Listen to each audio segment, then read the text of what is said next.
Quem é que está construindo a minha autoestima? Sou eu ou é todo o resto? Ainda é possível ter alguma coisa de alto dentro da autoestima ou não mais? Bem-vindos a mais um episódio de Terapia em Grupo. Eu deixei uma caixinha nos stories e aí vocês falaram que vocês queriam falar sobre autoestima. Quer dizer, algumas pessoas falaram. E esse tem sido um tema da minha semana também. Então vamos falar sobre isso junto. Claro que eu não sou nenhum terapeuta profissional. Isso aqui nada mais é do que eu mesmo dando as minhas próprias análises sobre a vida e sobre, enfim. E tem uma obra aqui do lado hoje, então... Desculpa. Voltando à pergunta do título, autoestima, ainda tem alguma coisa de alto? Alto de nós mesmos, né? Que vem de nós. Existe ainda algo de alto suficiente dentro dessa autoestima? Ou ela depende agora totalmente de fatores externos? A gente cresce ouvindo diversas coisas, né? Você é bonito, você é feio, você é inteligente, você precisa melhorar, você é não sei o quê.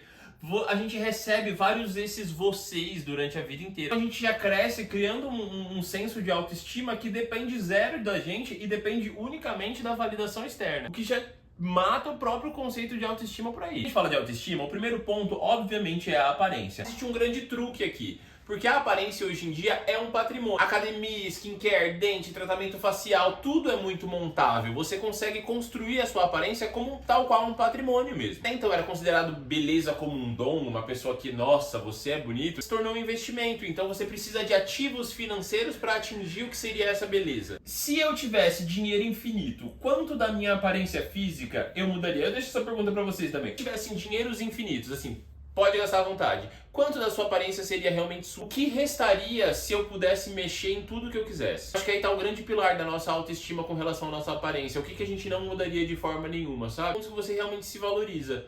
E não os pontos que dependem de recursos. Falando em recursos, entra um outro ponto sobre a autoestima, que é dinheiro. Em 2026, a pergunta que a gente deveria fazer é quanto custa gostar de si mesmo hoje em dia? A grande frase clichê de dinheiro não compra felicidade ainda segue sendo uma verdade. Mas compra autonomia, compra tempo, compra a possibilidade de descanso e todas essas coisas interferem diretamente em como a gente se sente com relação a nós mesmos. Então o dinheiro compra autoestima? Não necessariamente, mas ele favorece condições muito mais saudáveis dessa autoestima existir. A gente entra em um outro ponto delicado que eu quero levantar também, que é sobre religião. Um dos outros grandes pilares da autoestima, e eu diria que é um pilar até que um pouco negativo. Eu não quero fazer juízo de valor sobre nenhuma religião, eu estou completamente sendo religioso aqui. Respeito todas as religiões e eu entendo grandemente como a religião consegue ser esse lugar de acolhimento espiritual e psicológico para muitas pessoas. A mesma religião que normalmente vai te fornecer tantas coisas boas também vai te fornecer culpa. E aí a pergunta deixa de ser religião é bom ou ruim. Eu acho que ela passa a ser a religião, ela aproxima você de quem você realmente é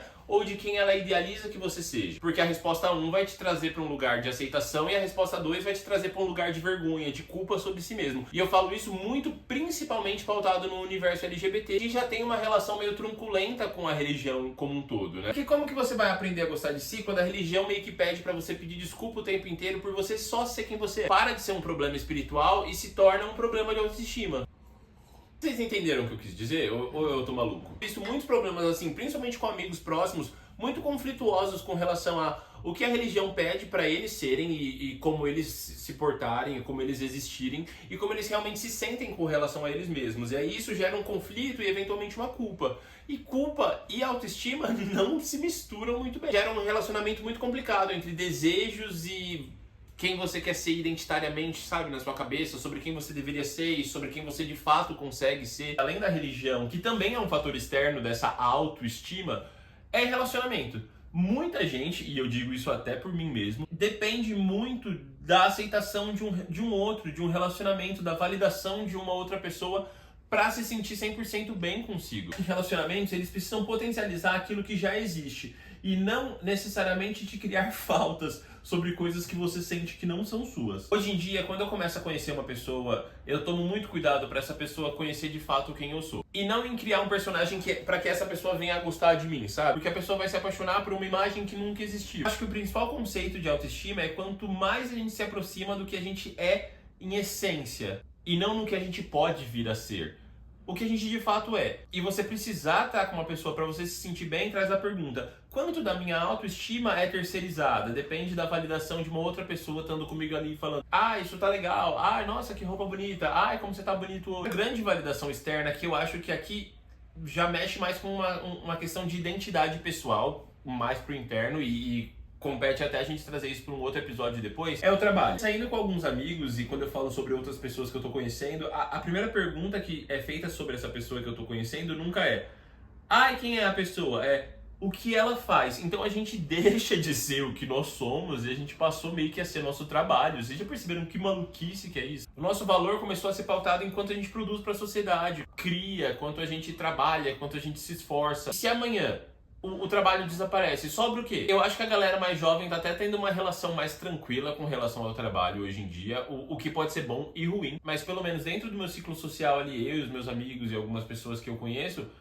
o trabalho pauta basicamente a existência da pessoa. Se o trabalho some, pô, temos um grande problema aqui. O que abre ponta para um outro grande vilão da autoestima, que é a comparação. Passa a se comparar com os outros, você passa a se comparar quanto você produz, quanto você está gerando de dinheiro. Tudo isso somabiliza para uma autoestima. Falando de comparação, tudo isso é comparável. Instagram, corpo, dinheiro, aparência, trabalho, religião, casamento, tudo vira comparação. E vira comparação num nível bizarro de grande. Porque a gente não tá mais se comparando em micro bolhas, né? A gente tá se comparando com o mundo inteiro. Eu tô me comparando com um menino chamado Josh que mora em Londres. Como a gente consegue ainda ter autoestima, ou seja, uma coisa que vem da gente, em uma sociedade que é pautada na comparação a uma escala mundial? Praticamente todas as nossas réguas de medição de alto valor são externas e elas estão com o sarrafo lá em cima, entendeu? Tipo, como que dá pra ter autoestima em 2026? Me digam. Fazendo por uma visão completamente pessoal.